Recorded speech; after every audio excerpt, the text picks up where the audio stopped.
go in and adjust those to increase by a specific amount.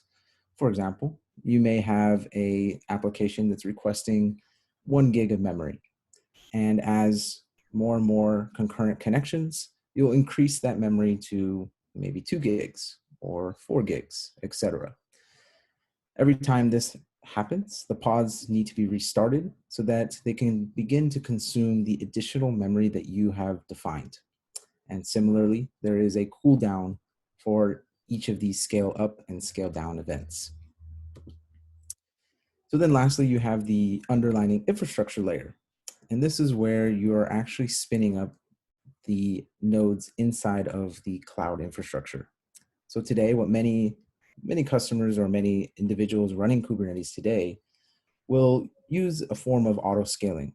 So you will throw your scaling policy where you'll scale up on some type of metric. So for example, here, every time the overall node increase, the CPU gets to, for example, 75%, I'd like to scale up and add an additional node to the cluster. Similarly, if there is a low CPU threshold, we will want to scale down. Now, there are pros and cons to this approach. And one of the challenges that many people will face is my application layer will grow much faster and the underlying infrastructure is unable to keep up with these scaling events. So, what is the problem today with Kubernetes? One is, how can we ensure we're meeting the application demands, but ensuring we're minimizing the overall idle resources?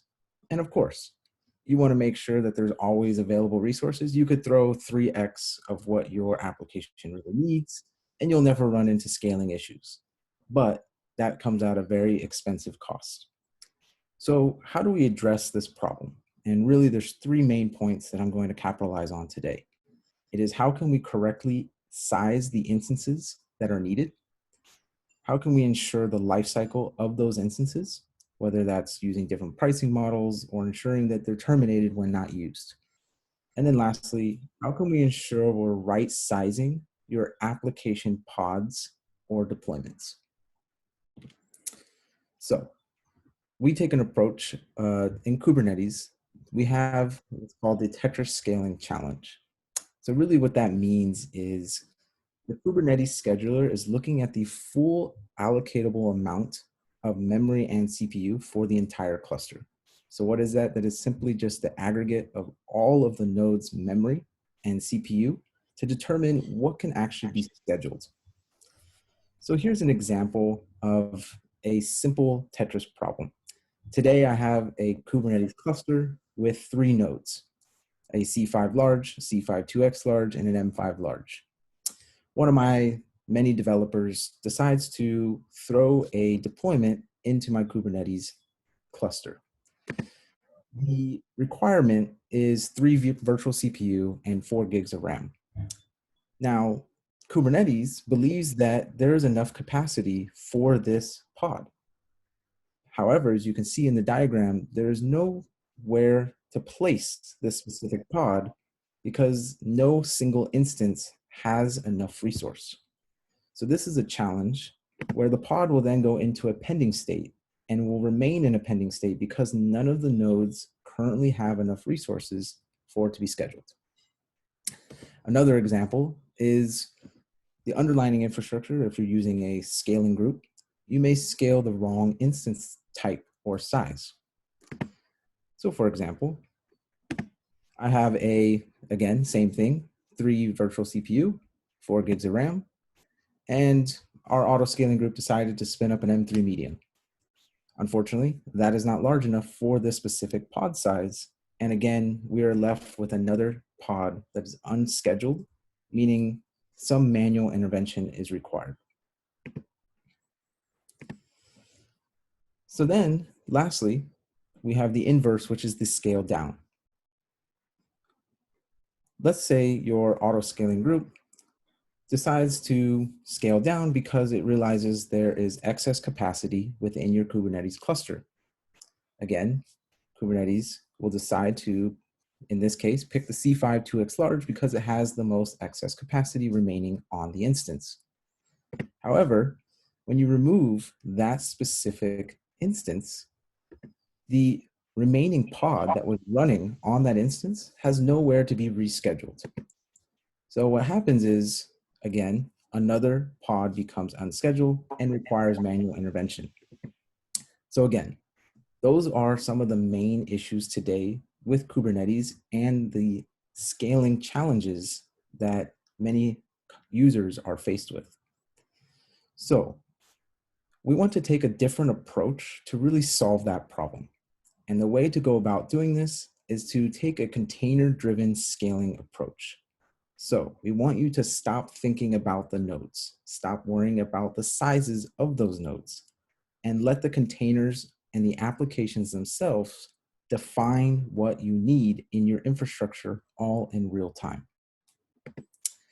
So containers really should be your first-class citizens. The containers themselves should be the structure you need. For example, I have a very small pod. I should spin that up on a T2 medium. Maybe I have a larger pod. I'll spin that up on a C5 2x large. Maybe I have two small pods, etc. Maybe your container, you have some data workloads that need a GPU. You should define a GPU requirement, and the scheduler should schedule an instance that has the requested GPU.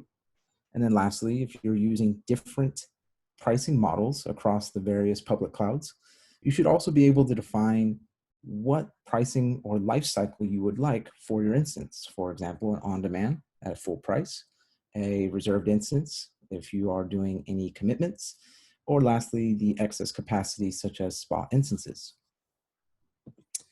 So let me give you some examples of why this is important. So here is an example of a pod that requires 6,500 megabytes of memory.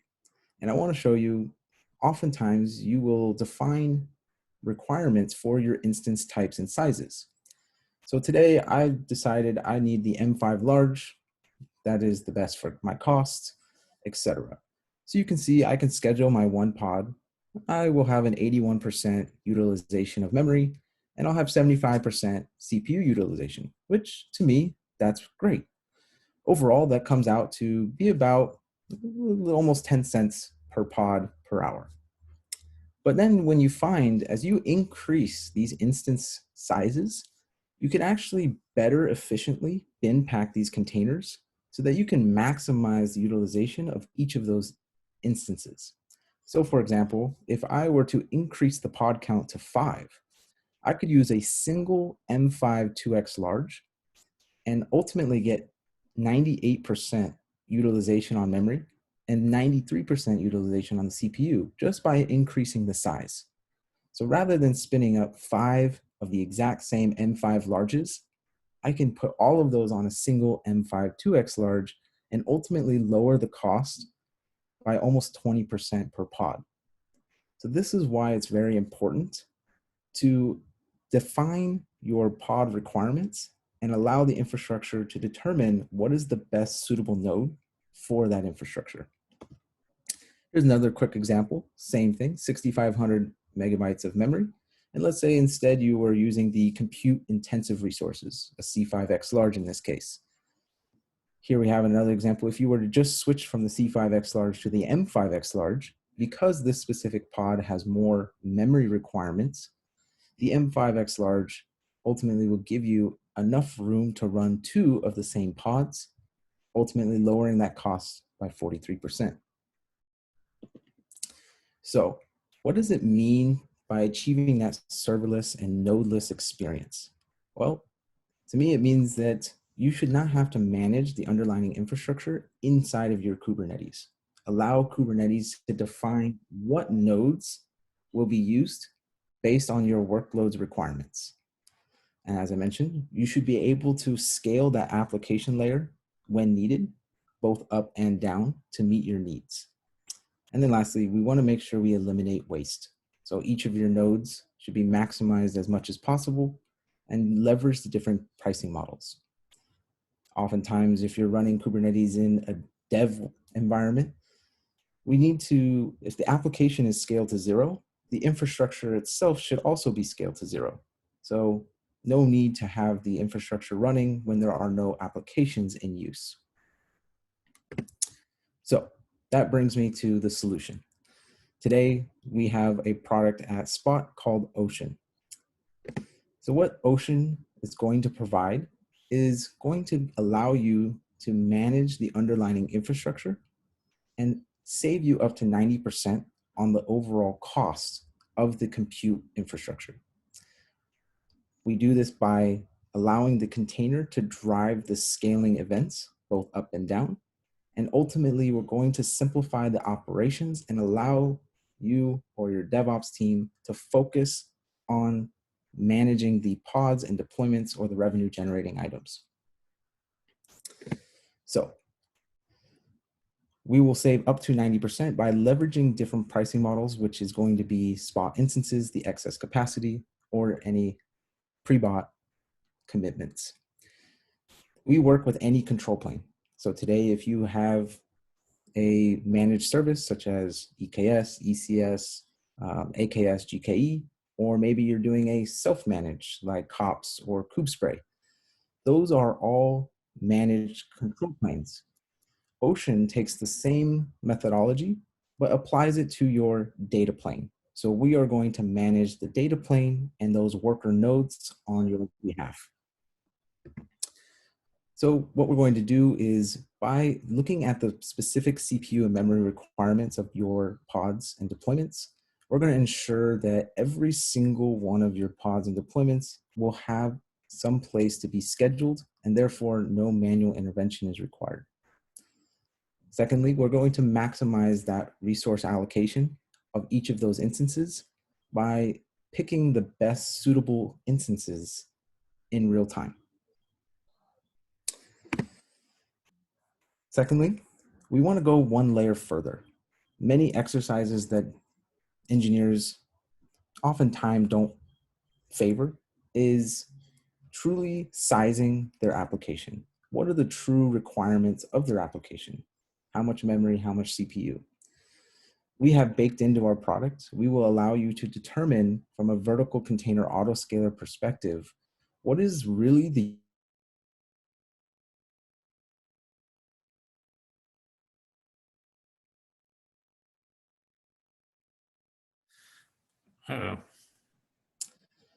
Second, we have a cost showback.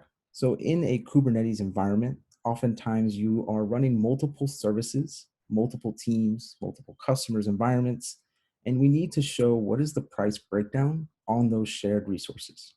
So this gives you all that visibility. And lastly, we want to be platform agnostic. And what that means is we want to integrate with whatever tools you currently have today. So Ansible, Terraform, and CloudFormation are all things we support out of the box. And we're going to make sure that you can add them directly into your existing stack, templates, etc. So let me pause there. And before I jump into the demo, I wanted to see if there are any questions on kind of what I've presented thus far. There's one question in the chat room. I'll read it out for you. Tony C says, in production, there's a lot of talk about MEM and CPU, but is network saturation per node ever a real concern? Is this something to consider in regards to how we design things? A few large nodes versus a lot of small ones? Yeah, Tony, that's a great question. So first and foremost, every management plane have limits on how many pods can be placed on a single instance. And typically by default, Kubernetes will set that to 110 pods per node. Now, if each of your pods require its own ENI and its own network interface, you can imagine the network may be of concern. So definitely something to consider. Benchmarking will need to be an exercise to really get to the best answer. But typically what I've seen in my experience is typically the larger instances that begin to have more and more pods will begin to see a larger degradation on the network layer, simply because there is a lot of traffic that needs to go through the Kubernetes environment. Similarly, to the load balancer. So it's really needs, really depends is a short answer, but I would say a few large nodes does not work in everyone's case. I have a question. So implementation wise, you're saying you can do from Terraform or other things, you're creating the node pools for whatever, like GKE or groups in EKS, and you're managing those groups? Exactly. We'll be managing the node groups. So in GKE, they have node pools. We would effectively be managing those node pools on your behalf. Okay, and then you'll create whatever size you think my Tetris thing needs. Exactly. We'll do that all in real time. So if, assuming you have a pool of developers who are all throwing different applications, different requirements, we'll determine what the best instance type and size all in real time. Whereas a native Kubernetes approach with an auto scaling group does not have that flexibility. Okay, and then so would I still try to do like taints and tolerances, or how do you handle that? Exactly. So we will, from the Spot side on Ocean, we support all native taints, labels, selectors, affinities that you may throw into the scheduler. And again, what's important is we are just managing the underlying infrastructure, and we'll allow Kubernetes to schedule those pods, and they'll make sure to respect any of those items. So you'll create the instance groups too with those taints and tolerances. Exactly. Cool. There's another question. Ocean from Prashant. Hope I got that right. Ocean sits in the provider's control plane like GKE. So we're managing the underlying infrastructure, which means we are essentially going to spin up the infrastructure on your behalf inside your public cloud account. So we do this with, if it's GKE specifically, with service accounts. We actually do not have access to kubectl. We are simply listening to the Kubernetes scheduler, and with that information, we'll spin up the infrastructure on your behalf so that the scheduler can place those specific services or pods.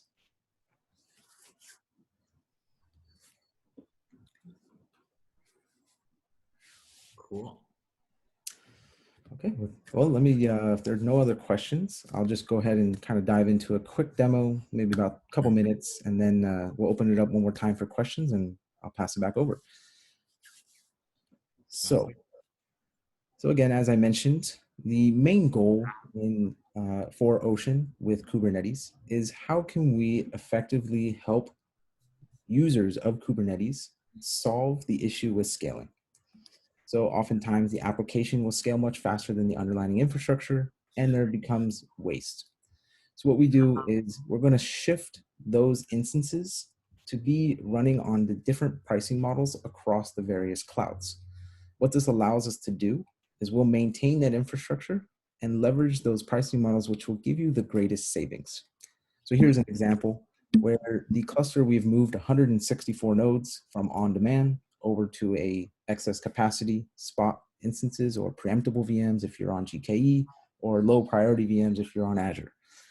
And what we've done is this allows you to capitalize on the 90% savings, where we can manage those nodes and ensure that if there are any interruptions, we will shift your workloads so that you will never lose capacity.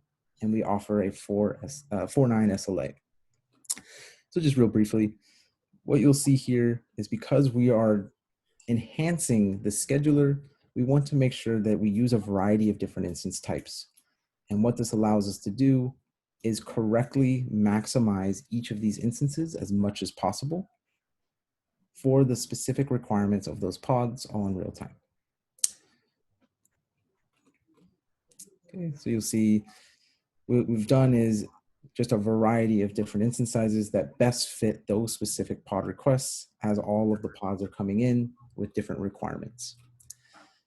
And then, as I mentioned, we do the right sizing, which is the vertical pod autoscaler. So again, one of the struggles with the vertical pod autoscaler in Kubernetes is it will begin to increase your deployment's requirements. But if your underlying infrastructure is not able to scale accordingly, for example, let's say I'm using M5 larges in AWS, which have only 2 cores, and my vertical pod autoscaler increases my application from 1 core to 2 core, I have now ultimately caused the scheduler to unable to place that node, that pod on the node due to there being insufficient CPU. So what we do is we make sure to itemize as well as create recommendations so that you can see what am I currently requesting and what is actually being consumed. And what this allows you to do is to see how can we improve the overall cost as well as usage of my infrastructure. And then lastly, shared environment with Kubernetes, you need to see the breakdown of the costs. Oftentimes, we'll run different namespaces, different tags, different deployments, and we want to see what is the cost in dollars across your environment. So this is really important if you're doing any cost showback, etc. And then lastly, all the visibility is here baked into the platform. And again, just want to capitalize on this is solving a lot of scaling issues today that Kubernetes oftentimes causes. And we want to allow users of Kubernetes to focus their time on developing the applications themselves versus worrying about the underlying infrastructure. So again, I'll open it back up to questions. And again, I appreciate everyone's time. Thanks, Dave. Stephen, any questions out there? I'll kick it off. I got a question. This sounds all great. I mean, this is exactly what I want for my Kubernetes cluster. How much does this cost? That's a great question. So we are a success-based company, meaning there are no fees up front. It is just a percentage of the savings, meaning if we do not save you money, we charge absolutely nothing. So this is a win-win. We're going to help you save, and we'll just take a cut of those savings. Mm-hmm. And how big is that cut? By default, it starts at a 20% with a pay-as-you-go. And if you do any commitments similar to the public clouds, you'll get further discounted for commitments. So if you save me $100, I pay you 20. Exactly. So you walk away with 80% or $80 in that example, and a bunch of time saved because you're no longer doing all those manual interventions within your Kubernetes cluster. Not bad. No, that's not bad at all. And then lastly, I'd like to add, if anybody is just getting started or getting their hands dirty, you're more than welcome to set up a free trial and you can launch all these clusters leveraging the Spot platform. So you can save those costs as you begin learning more about Kubernetes. There's 2 questions on the chat. Awesome. Elvis says, who determines the amount of savings? Yeah. So the savings is simply the aggregate of all the instances that are running today on Spot instances. We will track if they were to run as on-demand instances, what would they be at the MSRP price at the cloud? Then we track what is the actual cost that you actually paid. This is coming directly from your bill. So we're basically seeing what is the cost you paid compared to if you were to run the exact same infrastructure using the MSRP prices. And this will give you the total dollar save and then the percentage. So we're taking a percentage of that savings.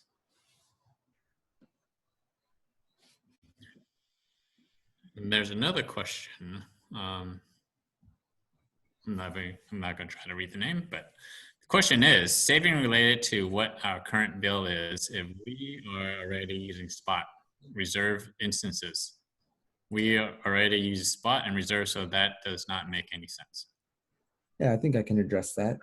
So pretty much the question here is because we're comparing to the MSRP price, this savings is skewed for that specific individual. Reserve. because of, Exactly. okay. They're already leveraging one of these pricing models. Therefore, the comparison should be really to what they currently pay today. So obviously, we're very flexible with how we do this. But again, you will see even with I've worked with many customers who today use RIs or spot instances today. We're actually able to gather additional savings because we're able to shrink the overall footprint of the cluster by up to 20% by maximizing those utilization of those nodes. But short answer is yes, we would make that more adjustable to meet your specific needs since you are already leveraging one of those other pricing models. So that's something you do on the back end, or is that auto magic, or what do you? Yeah, so again, the main takeaway here is we're providing the automation and the management of that infrastructure. So obviously the dashboard will say you saved X amount, but in reality, for someone who's already using reserved instances, this would be a much lower savings. Yeah, gotcha. And then that'll be, you guys will calculate that out somehow. Exactly. Yep, it'll just be a smaller percentage of the savings costs we would charge. Gotcha. Do we have to tell you that we're using spot or RIs, or you already know? Yeah, we'll be able to check. And one important element that I want to capitalize on is if you've already purchased reserved instances or you leverage on demand, which is the full MSRP price, we do not charge at all. And the reason why is because you've already paid for those reserved instances. We are not providing any benefit by leveraging them.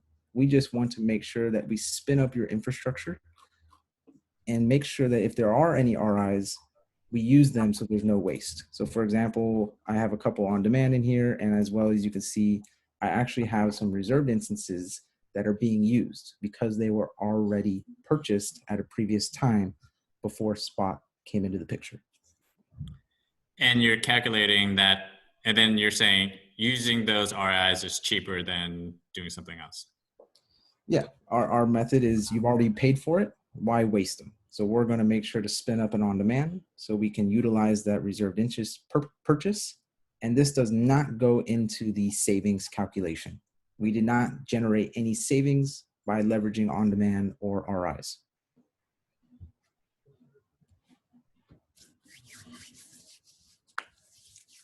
That's neat. Cool. Great Any question. more questions out there? Cool. Thanks, Stephen. No problem. So, yeah, I didn't know that you guys only charged after the savings. That's interesting.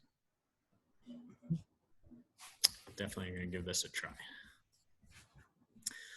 All right. Guess I'll jump right into my talk.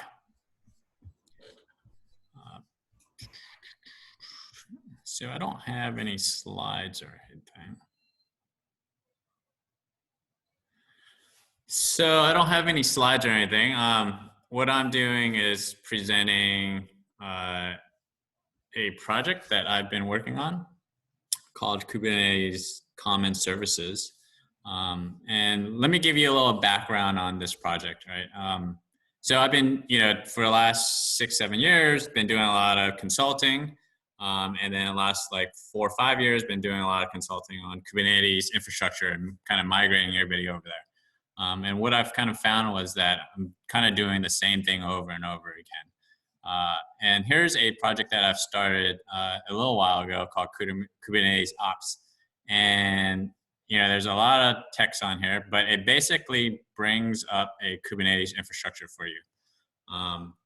So, you're on some cloud, you have some kind of VPC, you have, in availability zones, have some nodes, and then you have some instances like AMIs, and then you have Kubernetes, Kubernetes via EKS, GKE, AKS, COPS, or, if you terraformed it up or whatever.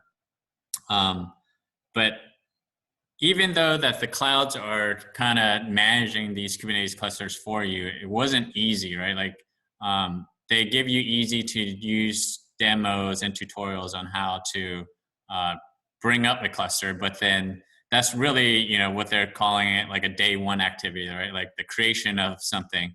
What about the day 2 activity of like updating it, version updates, or mutating it somehow to give it bigger instances like that? A lot of those contexts are not resolved in the cloud's tutorials and things like that. So what Kubernetes Ops here does is it gives you that entire life cycle on how to manage your Kubernetes cluster. And then ultimately, you want this Kubernetes cluster for this little blue piece, right? Like where your application lives and your application is running, and you can expose it out to the external internet. But you have to do all this stuff, all this orange stuff around it before you get to your blue stuff, right? And that's a lot of stuff. So, infrastructure is still hard. Kubernetes is definitely still hard. It's not easy. So that's what Kubernetes Ops gives you. And then Kubernetes Ops just kind of takes care of the infrastructure. And it uses open source packages, right? Like it uses COPS, it uses EKSCTL. This project isn't really creating that much new code out there. It's really creating a curated set and a scheme to help you figure out the life cycle of these clusters so that you can update it, mutate them, and then finally, destroy them. So Kubernetes Op kind of brings you up to a Kubernetes level, and then you still have to deal with monitoring, alerting, certificates yourself.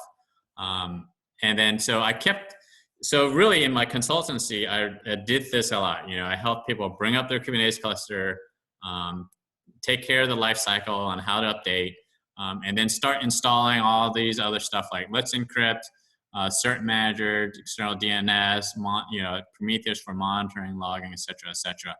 And then so that's where Kubernetes Common Services come into play. It's here to take care of the life cycle after you have a Kubernetes cluster. So let's say you had a Kubernetes cluster, however you got this Kubernetes cluster. And then you can also be using Spot for managing your node groups.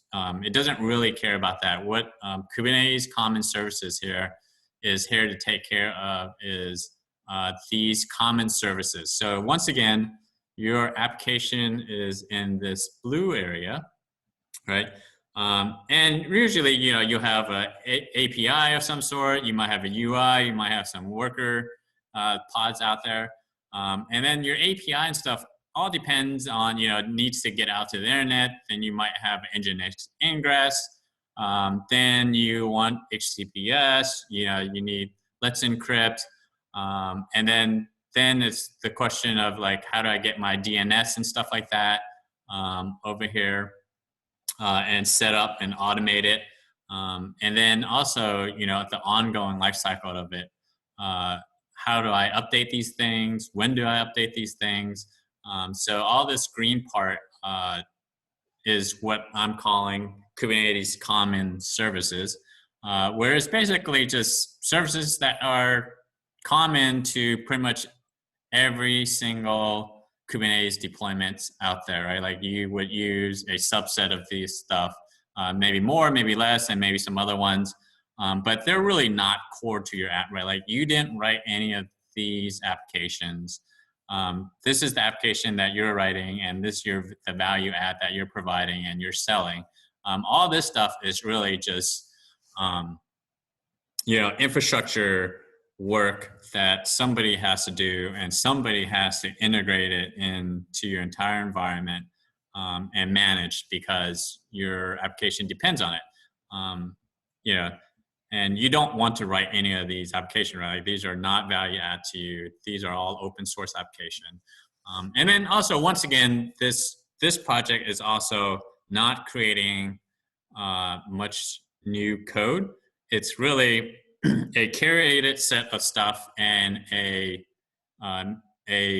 opinionated lifecycle management of these things. And then, so if you subscribe to that, you can get these things very easily in an integrated way, where it's all integrated together. It all works. You fill in a couple of variables, give it a couple keys and secrets to do, like set your DNS and things like that. and then it can all be delivered into your Kubernetes cluster. Yeah, so this project, I started this project out is to handle the applications because once again, in my consultancy, I'm doing this stuff over and over again for every single client, and every single company out there. It's not exactly the same, but it's fairly close to being the same. Large, with Kubernetes as abstraction, a lot of the infrastructure and the pieces that you use is becoming standardized, right? Like, which is a good thing, I think, because then now we can really start to reuse these pieces and not have to all individually build these pieces on our own, integrate it on our own, and then test it on our own, and then upgrade it on our own. Because it feels like we're all wasting a lot of time doing this stuff independently. So this project is here to kind of curate this set, maintain it, and maintain the life cycle, maintain the update cycle, and then it would publish updates. It would publish tests that it does on the integration, so that making sure that everything works all right after upgrade. So you can also run these integration tests in your clusters. Because the way that you're using Nginx Ingress might be different from someone else. Someone else might be using a lot of different Nginx Ingress configs and changes to it, while other people aren't, and there might be other integrations that you care about a little bit more. Yeah, so that's this project. And it's here, it's public. You guys can use it. And there's a bunch of services that it starting out with that it supports. If you guys have services that you want to see it support and integrate it in, I'm happy to take an issue on this in the GitHub. And again, there's very new code that is written in this project, right? Like, it's using all open source stuff out there, like cert manager, cluster turndown to save you money when you're not using the cluster on the weekend, external DNS, kube metrics adapter for HPA, Nginx Ingress, Prometheus operator, seal secrets, and stuff like that. And this all works with Weaveworks Flux. It's a GitOps operator. So basically, you install the Flux operator into your cluster, which there are instructions below. And then you copy this stuff into your own private repository, and then it'll be delivered in. So you don't have to build pipelines. You don't have to have a CI, like a Jenkins CI/CD system, or using GitHub Actions or anything like that. It kind of builds all the pipeline itself within the GitOps kind of workflow. Yeah, so there's instructions on how to set it up, but I'm not going to go through the setup of this because it kind of takes a little while. And yeah, so open to taking questions. Seems like there's questions here. Musa, are these servers part of a CI/CD process? Yeah, so I think I might have answered that. It's using Weaveworks Flux. I'm thinking about also supporting Argo. So there is no specific, so Flux is the kind of CI/CD process.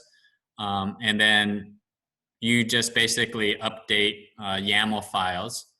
So for example, like if I want to update something in dev, you would go in here and let's just say it's your AWS dev and you want to upgrade Nginx Ingress. Let's say you want to upgrade Nginx Ingress, the chart, Nginx Ingress. So this is using the Helm stable repository chart. If you want to upgrade that chart to the latest, you can just change the version number, commit and push this into master or one of your branches, and then your cluster will sync with it.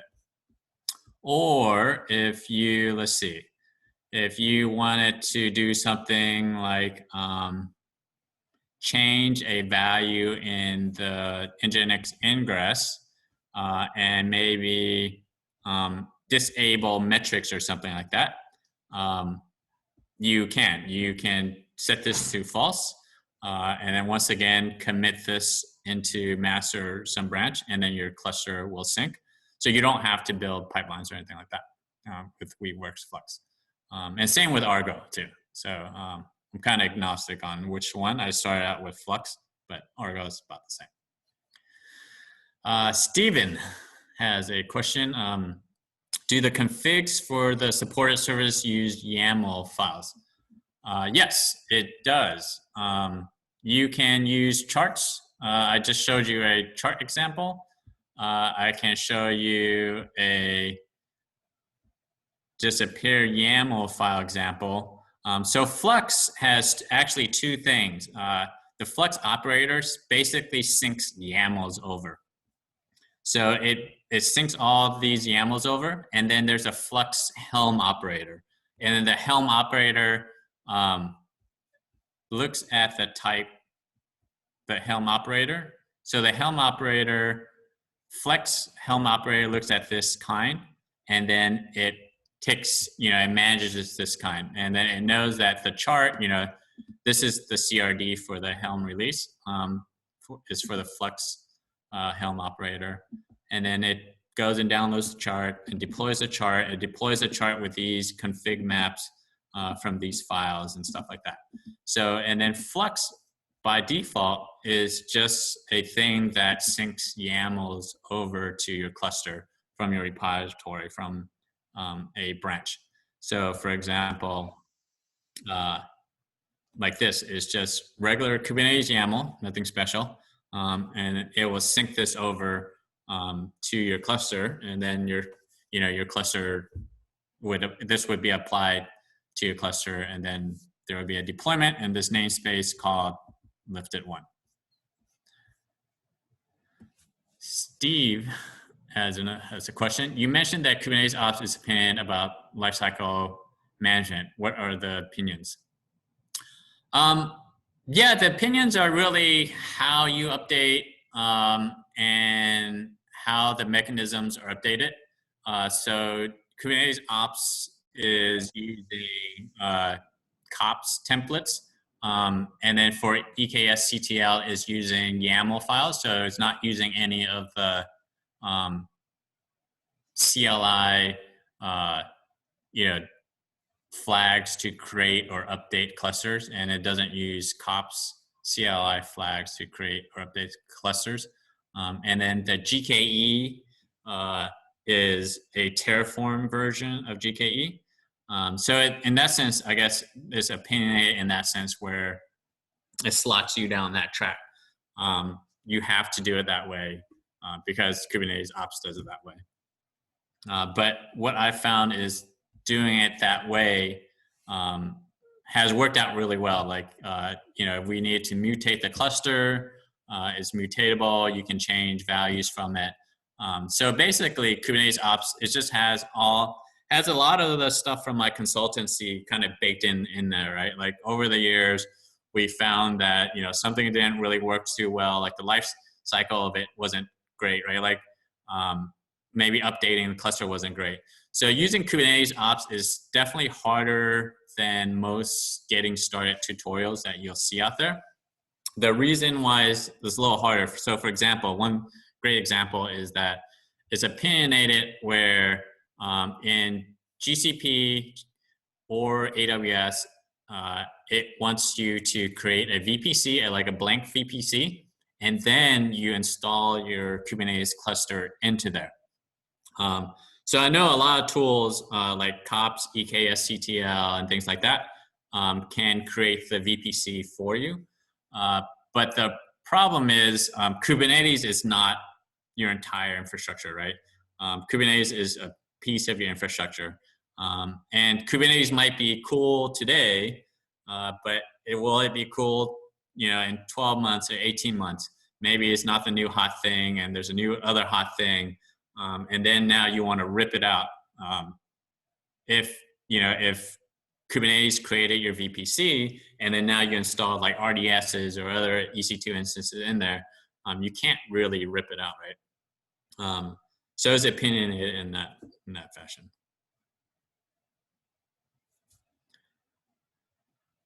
Cool. So that is it. Anybody else have any questions or comments? I think there's another question. Can this auto-generate a Terraform template with the changes similar to how kops allow to output to Terraform? This being Kubernetes Common Services? Stephen? Yes. Yeah, exactly. No. No. Okay. Yeah, the whole context of this is really using some GitOps workflow. And the opinionated version of this is also that it wants a GitOps workflow. Because, so if it did, we can definitely all do this in Terraform. But then the problem is like, how do you deliver this stuff in Terraform? I guess HashiCorp Terraform operator just came out, which can run your Terraform. That's kind of GitOpsy. But prior to that, you had to create like Jenkins job, pipelines to deliver these, to deliver changes into a cluster. And then so most of pipelines out there are a push mechanism, right? Like Jenkins or GitHub Action is reaching out to your cluster to say, hey, here, I'm going to go and change this thing. While Flux runs in your cluster, so does Argo, runs in your cluster, inside your cluster, and then it checks GitHub or Git or wherever your Git is for changes. And if it sees any changes, it applies it to itself. So I found that this model works a little better because, well, a lot better. Well, one, you don't have to build all these pipelines for individual things, right? Like I don't have to go around building pipelines for each of these services.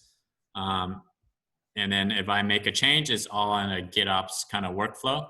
I don't have to jump out into another CI system or hook a CI system into my Git workflow to have it deliver all this stuff. And yes, definitely this recording will be made available. I'll post it onto the meetup group. But yeah, so that's it. But so this is the first virtual meetup. I think we've kind of scheduled a bunch of these virtual meetups. Hopefully you guys like these virtual meetups. Just kind of trying to bring more meetups into our lives during these kind of strange times. If anybody has any suggestions, definitely happy to, take them and see how we can incorporate those changes.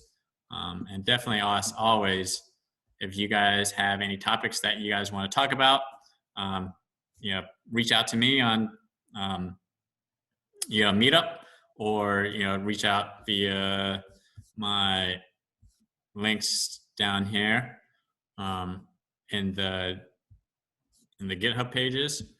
But yeah, thanks for joining us, everyone. And I think we're having a next meetup next Tuesday. So come on by. And I'll Thanks, Carlin. Yeah, no problem. And I'll be around for another like 10, 15 minutes. See if anybody got any questions. Feel free to ask. I'll be hanging around for a little bit.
And Garland, just wanted to ask, this being one of the first virtual meetups,